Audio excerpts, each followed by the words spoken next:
Hello everyone, welcome to the illusion के इस video में हम लोग आज पढ़ेंगे भारत के कुछ महत्वपूर्ण पक्षी अभयारण्य के बारे में। जानेंगे इंडिया में कौन से ऐसे बर्ड सेंचुरीज हैं जो आपके एग्ज़ाम के लिए बहुत ज़्यादा इम्पॉर्टेंट है। देखिए, ये जो वीडियो है ये 2 भाग में आएगा।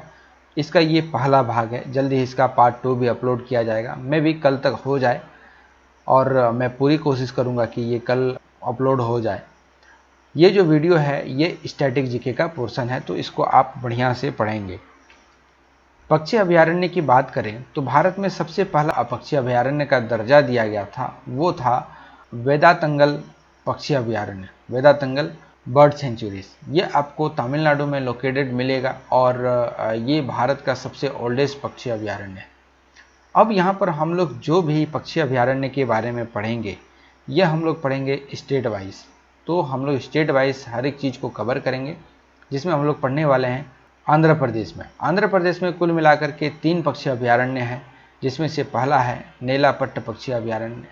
ये आपको मिलेगा पुलिकट झील से करीब 20 किलोमीटर दूर नेल्लोर जिले के पूर्वी तट पर ये स्थित है। यदि आप कभी नेल्लोर शहर जाते हैं तो ये आपके लिए बहुत आसान होगा देखना।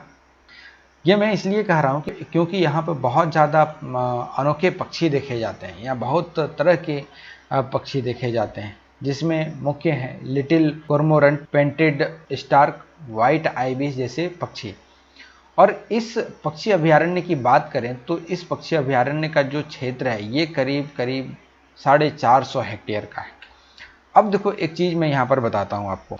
यहाँ पर आप ये देख रहे होंगे वेरिंगटनिया दलदली जंगल और दक्षिणी शुष्क सदाबहार झाड़ी। ये जो है इसका एरिया है 288 हेक्टेयर का। ऑलमोस्ट आप कह सकते हैं कि नेलापट्टू जो पक्षी अभयारण्य है इसका आधा। और इसका कुछ भाग, जैसे कि आप देख सकते हैं कि 288 का 88 भाग जो है ये इस अभयारण्य के अंदर घुसा हुआ है। इस अभयारण्य के अंदर घुसा हुआ है, जो कि इस अभयारण्य का पार्ट बन जाता है। आगे देखते हैं उपपाल पड्डू पक्षी अभयारण्य। ये आपके लिए उतना ज़्यादा इम्पोर्टेंट है नहीं। ये जो पक्षी अभयारण्य है ये एक पोखर की तरह है, और चूँकि ये आंध्र प्रदेश में है, इधर भी घर है, इधर खेत है बहुत सारे, तो ये इतना ज़्यादा इम्पोर्टेंट है या नहीं ये आपसे इतना पूछा नहीं जाएगा। फिर भी मैंने यहाँ पर इसको लिख दिया है क्योंकि आपका कोई भी चीज़ छूटे नहीं और आप किसी भी चीज़ से वंचित ना रह जाएं। दूसरी बात हम लोग यहाँ पर करते हैं पुलिकट पक्षी अभयारण्य की। तो ये जो पक्षी अभयारण्य है ये आपको मिलेगा आंध्र प्रदेश में ही। इसका जो क्षेत्रफल है ये लगभग 881 वर्ग किलोमीटर का है, और ये आंध्र प्रदेश और तमिलनाडु में पाया जाता है। अब तमिलनाडु में यहाँ लिखा हुआ है तो क्या मतलब है तमिलनाडु का? देखो, आंध्र प्रदेश जो है ये कुछ इस तरीके से है, ठीक है ना। ये इंडिया का मैप है, ये आंध्र प्रदेश का मैंने बनाया, और यहाँ पर आपको मिलेगा तमिलनाडु। तो तमिलनाडु और आंध्र प्रदेश अपने में बॉर्डर शेयर करते हैं, तो ये इसी कोने पर है, और इस कोना में रहने के कारण यहाँ पर ये अपना जो क्षेत्रफल है ये दोनों में शेयर होता है। तो इसलिए आपसे ये एमसीक्यू में बहुत ज़्यादा टिपिकल यदि क्वेश्चन पूछा जाए तो ये पूछ सकते हैं कि पुलिकट पक्षी अभयारण्य किन 2 राज्यों के बीच में स्थित है। तो आपको ये आंसर देना होगा कि आंध्र प्रदेश और तमिलनाडु के बीच में ये पाया जाता है। ये जो अभयारण्य है ये प्रवासी पक्षी के लिए बहुत ज़्यादा इम्पॉर्टेंट है। अब प्रवासी पक्षी क्या होता है मैं ये थोड़ा सा आपको समझाता हूँ। देखो, मान लो ये इंडिया है, ठीक है, ये इंडिया है। यहाँ पर हिमालय रेंज है, यहाँ पर आपको चाइना मिलेगा, यहाँ पर मंगोलिया मिलेगा, यहाँ पर आपको रशिया मिलेगा, रशियन फेडरेशन, और यहाँ पर मिलेगा आपको पाकिस्तान। पाकिस्तान का क्या है, पाकिस्तान छोड़ो। देखो, यहाँ पर मिलेगा आपको रसिया।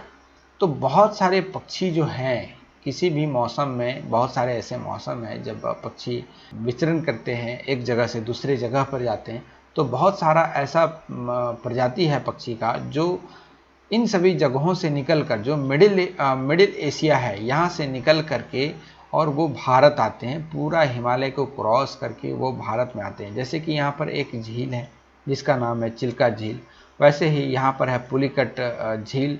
तो पुलिकट और चिल्का झील में भी आते हैं और अपना आवास को यहाँ पर कुछ दिन तक रखते हैं। ये यहाँ पर कुछ दिन तक वास करते हैं। उसके बाद फिर जैसे ही मौसम बदलता है ये वापस अपने देश को चले जाते हैं। चूँकि ये हमारे देश में नहीं पाया जाता है पक्षी, इसीलिए हम लोग इसको प्रवासी पक्षी कहते हैं।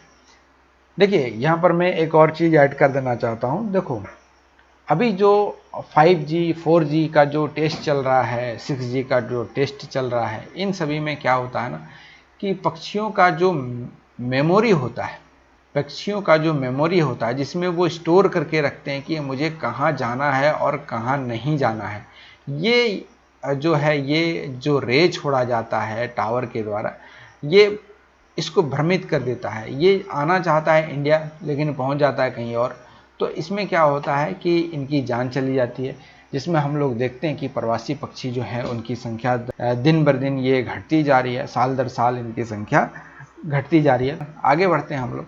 अब देखते हैं नई दिल्ली को। नई दिल्ली में आपको मिलेगा नजफगढ़ पक्षी अभयारण्य।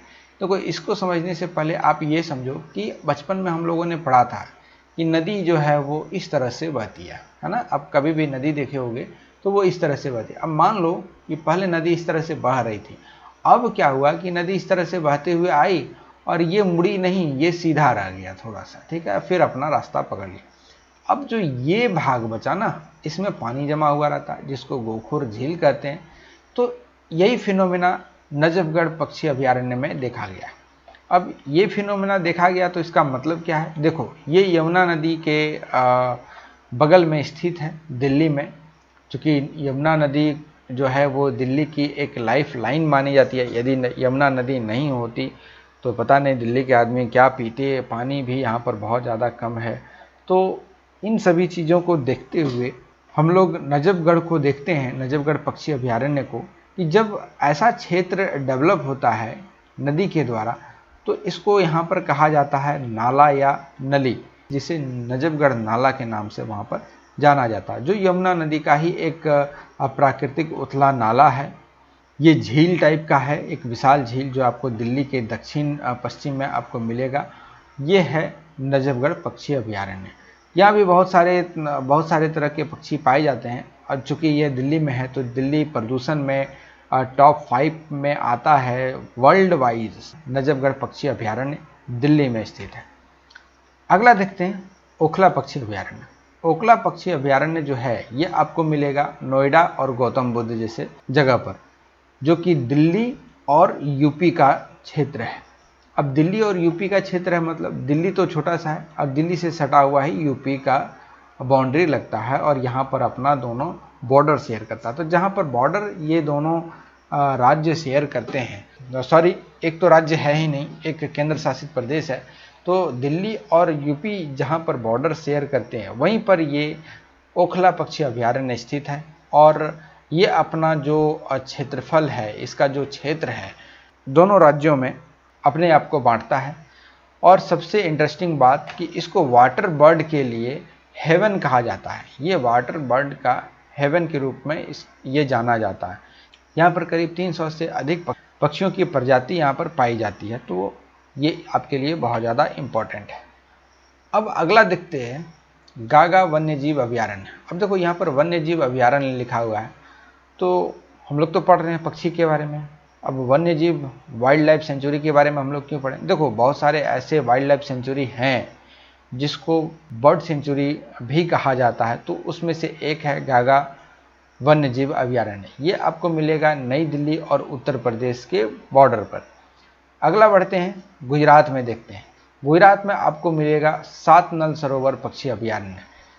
ये जो सात नल सरोवर पक्षी अभयारण्य है इसको दर्जा दिया गया था 1969 में, तब जाकर ये पक्षी अभयारण्य बना था।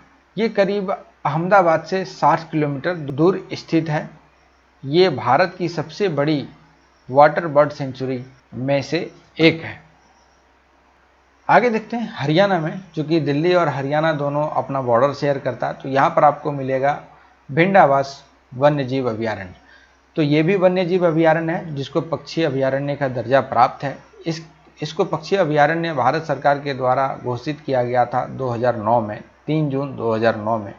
और ये जो भिंडावास है ये प्राकृतिक नहीं है, अब जाके ये कहें तो प्राकृतिक बन चुकी है, प्राकृतिक ही कहेंगे चलो। देखो कोई भी नदी ऐसे बह रही है और यहाँ पर डैम बना देते हैं, ठीक है, एक लंबा सा डैम बना दिए, इसके पीछे अब क्या होगा कि पानी इकट्ठा होना शुरू हो जाएगा, तो इसको कहते हैं हम लोग रिजर्वायर, ठीक है, इसको हम लोग कहते हैं रिजर्वायर। जब ये पानी इकट्ठा होता है जहाँ पर पानी को स्टोर किया जाता है, तो पानी स्टोर हो जाने के बाद ऐसा तो नहीं है कि पानी स्टोर हो गया आप खोल दो सब पानी निकाल दो, ऐसा तो होता नहीं है, पानी हमेशा यहाँ पर रहता है। जैसे ही ये चीज़ किया गया तो यहाँ पर अपने आप इस भिंडावस जो है ये पक्षी अभयारण्य ये यहाँ पर खुद ब खुद बन गई और यहाँ पर बहुत सारे ऐसे पक्षी हैं जिसने अपना आवास बना लिया, इसलिए ये बहुत ज़्यादा इम्पोर्टेंट है जो हरियाणा में पाया जाता है। आगे बढ़ते हैं, देखते हैं खपरवास वन्य जीव अभयारण्य, ये भी वन्य जीव अभयारण्य है, ये आपको मिलेगा झज्जर में। झज्जर एक ज़िला है हरियाणा का, ये आपको यहीं मिलेगा जो कि दिल्ली के पश्चिमी भाग में लगभग 80 किलोमीटर दूर है दिल्ली से। और ये जो जीव अभयारण्य है, ये जो वाइल्ड लाइफ सेंचुरी या बर्ड सेंचुरी है, ये करीब 82.70 हेक्टेयर का है। आगे बढ़ते हैं, देखते हैं कर्नाटक में। कर्नाटक में आपको मिलेगा बोतल पक्षी अभयारण्य, ये उतना ज़्यादा इंपॉर्टेंट नहीं है, सिर्फ नाम याद रखो बोतल पक्षी अभयारण्य। दूसरा है कागल गड्डू पक्षी अभयारण्य। तीसरा है मगदी पक्षी अभयारण्य। ये मगदी पक्षी अभयारण्य जो है ये आपके लिए थोड़ा सा इम्पॉर्टेंट है, क्योंकि ये जो पक्षी अभयारण्य है ये प्रवासी पक्षी के लिए बहुत ज़्यादा इम्पॉर्टेंट है और यहाँ पर बार हंस जो होता है ये बहुत ज़्यादा लोकप्रिय है, इसलिए ये इम्पॉर्टेंट हो जाता है। पिछले 10 वर्षों में देखा गया कि मध्य एशिया से जो प्रवासी पक्षी यहाँ पर आते हैं, जैसे कि आपको बताया गया कि रशियन फेडरेशन के कुछ एरिया से, कुछ मंगोलिया से, कुछ कजाकिस्तान से, कुछ और भी जगहों से भारत में बहुत सारे पक्षी आते हैं, माइग्रेट करते हैं।